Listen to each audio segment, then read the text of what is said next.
Hey, what's up, everyone? Morey Croson here from the Performance Lab, and today we're going to be going over the first 7 steps of the 40 here. And I think really the first 7 steps can end up being the most important first 7 steps, just because they can have a huge impact on what ends up being your 40-yard dash time. So just going to give you a little bit more information about, kind of a comparison of where they should be at when you're taking these steps, so where the first step should be at, where the second step should be at, and we're doing a bit of a comparison here, and you'll be able to see the difference of the time. So we'll go into really what ends up being the first step here, and where that ends up covering, and the distance that ends up covering. You can see it's pretty similar here. They're getting full extension within the back leg. It looks like that first step really doesn't need to end up being a whole yard. It could probably be about a half yard to 0.8 of a yard in order to pick up plenty of ground. And these are just comparisons to show, the difference between a 4.7 here on the left and a 4.3 on the right. So a big difference in terms of the overall timing,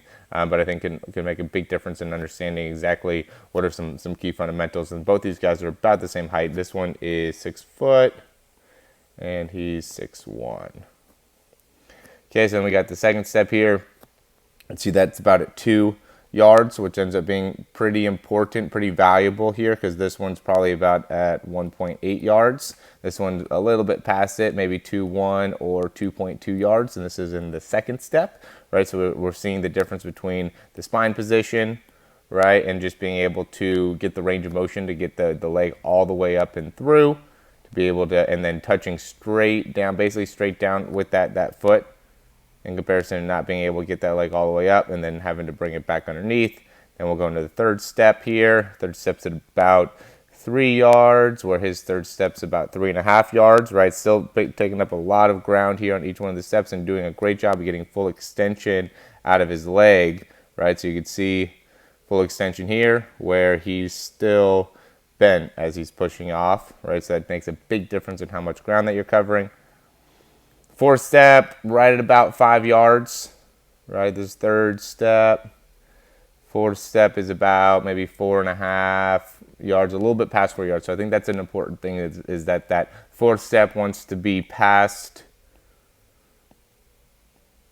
5 yards. Okay, it becomes much more difficult if you're not able to get that first 4 steps in 5 yards.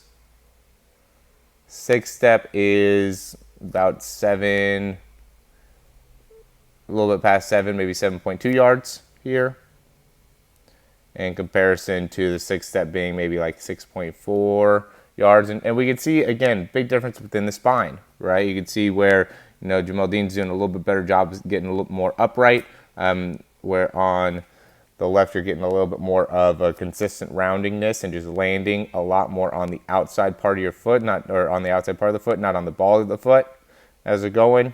This is now the sixth step here.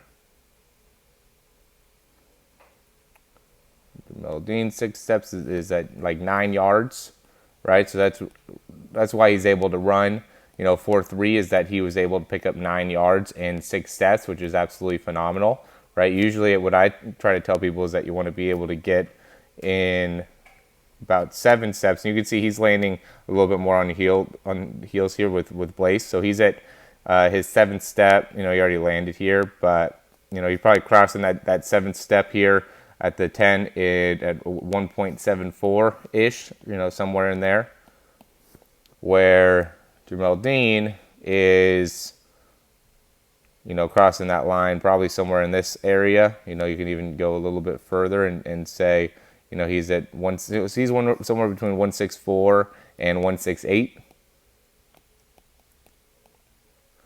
And and his 7th step now lands at 11 yards, right, at 1.78 seconds. And Blaze's 7th step lands barely past that 10-yard mark at 1.78 seconds. So he's just picking up more ground per step, right? And he's setting himself up, and all of these hundredths of a second really make a big difference. And the most amount of distance you can pick up per step really makes a big difference, right? So right now he's a yard ahead of him, currently, and he's going to end up running a significantly better time because of that. Gets in the top end speed, ends up running 4.31, replace runs the 4.76, right? So I just want to give you a better understanding of exactly. So the big thing to me is you want to be able to get the first 7 steps, you know, in at least 10 yards. And it's got to be under 1.7 seconds in order to run a sub 5 or a sub 4.5 40. All right, or even you could probably get into the 4.5, some 4.55, 4.58, somewhere in there, right? So guys that are trying to get a faster 40, this is giving you a better understanding of exactly what that's going to take and exactly the mechanics that's going to be required in order to get there. All right. We have a cool program right now that's going to help you in getting a faster 40. You can go ahead and click the link below and get started to sign up for that. If you have any questions, you could always reach out, and we'll talk to you soon.